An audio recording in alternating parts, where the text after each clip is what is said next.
So I know innovation is something that you're very passionate about.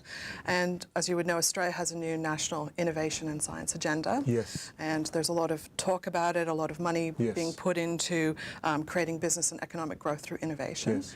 Where do you see innovation in learning? Well, I think that the point about innovation is you need a kind of innovation mindset. And the way you innovate in learning is the way you innovate in anything else, is that you've got to be slightly discontented with the present, and maybe you've got to sense a burning platform that is going to engulf you unless you do something about it. And the problem is that learning has been very complacent, or some elements of learning. I don't want to knock learning and development, because I was part of it, but that I do come across people who think that the way it is the way it's going to stay, and I can only say that's not true, and one of us will be proved right, and I'm pretty sure it's going to be me. I work with L&D teams, whole teams, on innovation strategies, and I've never yet run a workshop for an afternoon, so not a large amount of time, where we haven't come away with 3 or 4 really big ideas. So it's a case of just freeing your mind, thinking in an innovative way, using simple techniques and models for shaking out new ideas, and just building that into the bricks, so that becomes the way we do things. We try to make it better every year. We are slightly discontented with everything we do. Even however successful, we can do it better next time, we can do it differently next time, and then you'll get innovation flowing through L&D. And it's an area ripe for innovation, ripe for disruption and transformation, because there's still some very traditional models, like compliance, for example. Compliance is awful, mostly boring, tedious, compulsory, and yet there are examples of brilliant, energizing, really well thought through compliance development. And the vast majority of organisations don't do it that way, but they should, because compliance should not just be about ticking boxes and forcing people. It should be about engaging with the reality of non-compliance, and that can be very serious, as we have seen in the banks and others. I wanted to ask you about the changing nature of learning and development. Yeah.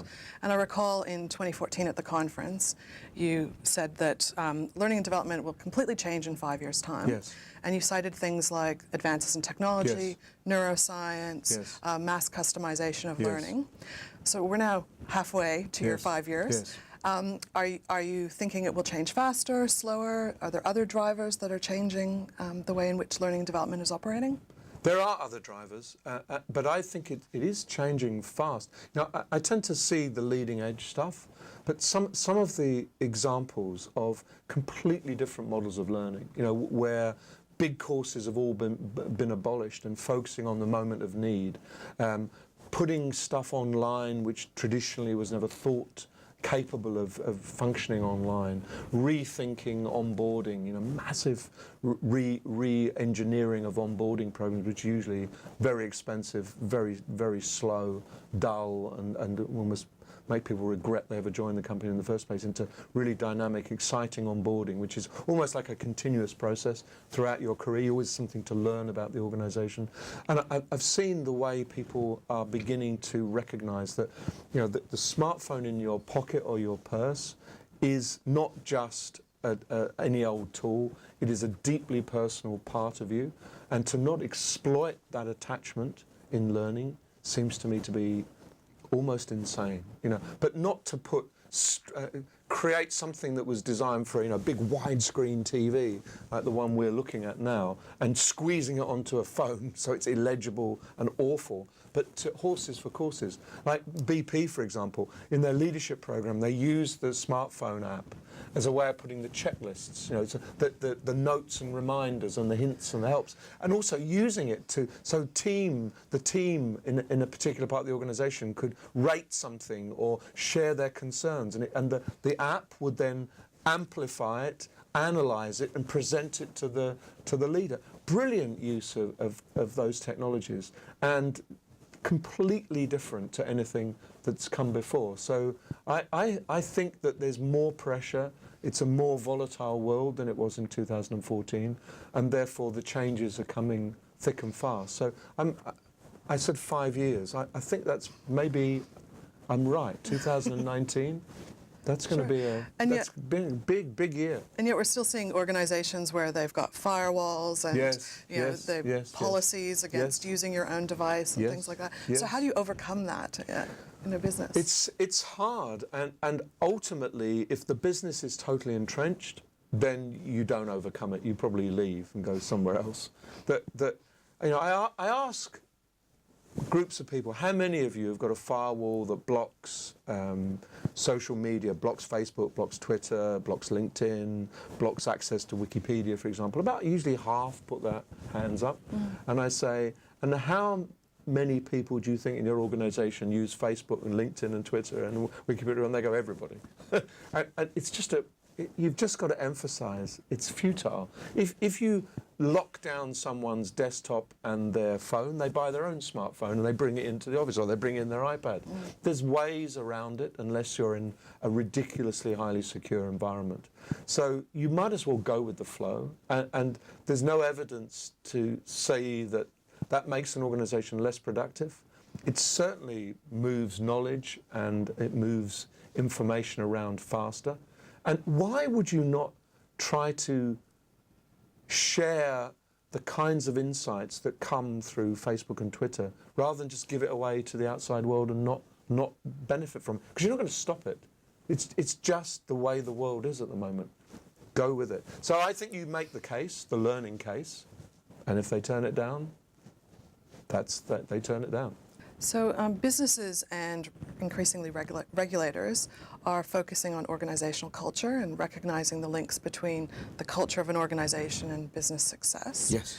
I often hear from learning and development professionals that they're feeling a bit left out of the culture discussion. Yes. How can L&D assert itself more and become more part of the discussions around organizational culture? I think there's a kind of bigger issue, which is that L&D can be shut out of talent, can be shut out of onboarding, shut out of leadership, and shut out of all of the things that you've said as well, and culture and so on. Now, if that is the case, you've got reducto L&D doing, and the worst is L&D equals compliance. I wouldn't want to be in an organisation where that was true. How do you get into the cultural discussion? You have to demonstrate value. You have to demonstrate you understand it, and you have to demonstrate what you can contribute to that discussion. And if you sit back and wait to be counted, you're wasting your time. You've got to be proactive. So I think learning and culture are deeply, deeply linked. And there's masses of research evidence to suggest that. So the companies who do the O&D, organizational development equals culture equals internal comms, they go down that path and shut out L&D and making a big mistake. But it can be a mistake based on misunderstanding, not on willfulness. And if it's based on misunderstanding, then you have to argue what the contribution of learning can be. You're not the full solution, but you're 100% certainly part of the solution. And you shouldn't let that happen. You should be lobbying and moving and manoeuvring to stop that happening. I think that's where oftentimes L&D professionals have a hard time, because they don't know how to get to the C-suite, how to make the case.